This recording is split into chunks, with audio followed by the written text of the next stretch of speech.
نحمد ونصلي ونسلم على رسوله الكريم وعلى آله وأصحابه أجمعين. بسم الله الرحمن الرحيم. قال النبي صلى الله عليه وآله وسلم: ما من ثلاثة في قرية ولا بدو. The Prophet صلى الله عليه وسلم said, I will do a metaphorical translation so it's easier to understand in English. That if there are three people in a qarya, small town, or in wilderness, لا تقام فيهم الصلاة, and they don't establish congregation in that wilderness, just three people. إلا قد استحوذ عليهم الشيطان, then Satan has already overcome them. فعليك بالجماعة, so make sure that you grab on to adhere to Jama'ah. فإنما يأكل الذئب القاسية, رواه أبو داود. Because a wolf only preys on solitary sheep, and that stray away from the flock. So let's discuss the hadith a little bit. So yesterday, if you guys remember, we talked about collectively people that are missing Jama'ah, and Prophet ﷺ, there was a strict warning about it. Today, we talk about something that's a psychological reality for human beings. It's the vulnerability that a person enters when they're alone. The Prophet ﷺ over here in this hadith is saying that even if there were only three people, and not even in a big city or something, just three people in a small wilderness, small town, and if they actually did not adhere to Jama'ah, to congregation, the Prophet is saying that it's as if Shaitan has already overcome them. If they don't do it, they've been overcome already. And then he's warning them and telling them that make sure that you adhere to Jama'ah, even if you're just three. Because if you don't, then you're like a sheep to the Satan. Like a wolf, preys on solitary sheep, Satan will prey on you. And the tense that's used is قَدْ اسْتَحْوَذَ, and he's already preyed on you, kind of. So what does that mean? So, for 1 second, I want you guys to just think a little bit. We've all been in a situation where we feel like, the masjid's kind of far, I'm a little tired, Isha is late nowadays, Fajr is early, let's just pray at home.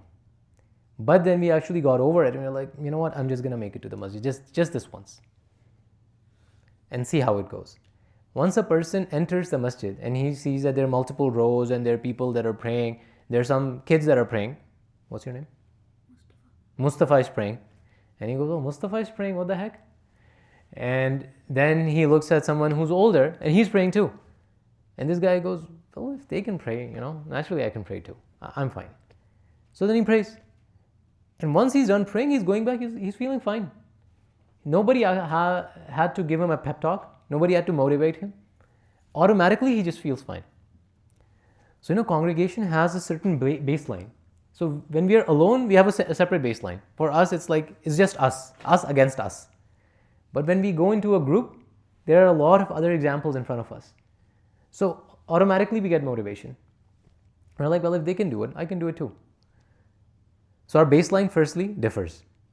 Secondly, if a person actually does stay back. And this we've discussed, so we don't have to go into a lot of detail. But we've all prayed in the masjid, we've prayed at home. Immediately after, there's a difference. Like we're walking out of the masjid, we know if we had prayed this prayer at home, there would have been a difference. Like the khushu is different, and the prayer even, it feels like it actually had an effect in the masjid. Something happened to me. Something good happened. So, once a person starts praying at home, there's no iqamah. There's no, he doesn't have to adhere to a certain timeline. So naturally, he will delay. Even if he doesn't want to, but he will eventually delay a little bit. So he'll start slipping. The khushu is already going down. The timeline is not, he doesn't have to be very stringent about it. It's going down. Eventually, there will be a time when he will miss it. Once he misses, the psychological barrier now breaks. We went over this. The shaitan, he doesn't come and he's not going to come to a believer and be like, just abandon praying. Like, nobody's going to, the defense mechanisms is just going to immediately just turn on. Be like, oh, what? Why would I ever do that? But if he came and he was like, you're tired, masjid is so far, you can pray in 5 minutes. Person's going to be like, yeah, I guess I can pray in 5 minutes, that's fine. So eventually the 5 is going to become 15, which is going to become 30, and he will fall asleep, he'll miss Isha, for example.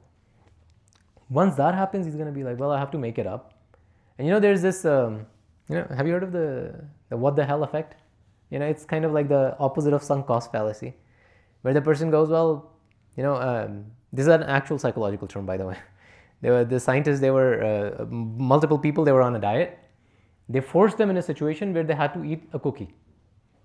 So they ate a cookie, and they're like, well, I've already had one cookie. Well, a cookie doesn't ruin your diet. Just one cookie, and they're like, well, the diet is ruined. Might as well just have donuts today. I'll start tomorrow. That happens with salah as well. That's just a normal psychological phenomena. So a person misses a salah, and he has to make well, I already missed Zohar. I'll just pray Zohar and Asr together at Maghrib time. He's going to miss another one. So this is how he actually, this is how he's being stalked by shaitan. But if he's coming to the congregation, there's one more thing we can learn from this. If a colleague of ours did not show up at work, if he is even half an hour late at work, what do? Text him. You're like, hey, everything's okay? Are you up? Are you still asleep? What happened? So this is something that we should also do over here. If somebody's showing up, and we should motivate our colleagues, our peers, and be like, oh, what happened? You didn't show up. And they're like, oh yeah, I was tired. Oh, that's fine. No need to guilt trip them or anything. But do check up with them. There are many times there is a reason the person is not showing up. So it's a good thing. We should check up on each other, check in on each other. And this is another thing. If somebody doesn't show up, your friend is going to call you. And if you actually call your friend, let's say, next time you don't want to come, you're going to be like, well, I'm going to get a phone call. Because, he's going to return the favor. So there are many motivations that a person has when he's praying with congregation. So we should definitely try and pray with congregation as much as we can. MashaAllah, I've noticed quite a few people that are, becoming regular with salah, and it makes me very happy. May Allah Azza wa Jalla accept from all of us. One more thing that we started, and I would like for everyone to continue. We handed out those pages, those papers. Have we been marking them? Because they're not just there to look pretty, they are supposed to be marked. So it might seem like a small activity, but it actually makes a difference. Put them on the fridge, and when you're marking a circle, you're going to be like, oh, there have been too many circles. There has to be some ticks, Circles like praying individually, a tick is in congregation. So mark them. And by the end of the week, bring them. Because, we have to actually go over them a little bit too. It's something important. We sometimes feel like it's a childish activity, that's why we are not doing it, but it's for something that's amazing, that's very important, with a lot of gravity to it. So inshallah, definitely mark them. And if somebody doesn't have them, I believe I asked Dr. Hussam to post it on the WhatsApp group. If you can just look at the picture, download it and print it out, it would definitely help, inshallah. And also, no, I guess we have time, we can do that inshallah later. Jazakumullah khair. Subhanallah wa bihamdi. Subhanakallahumma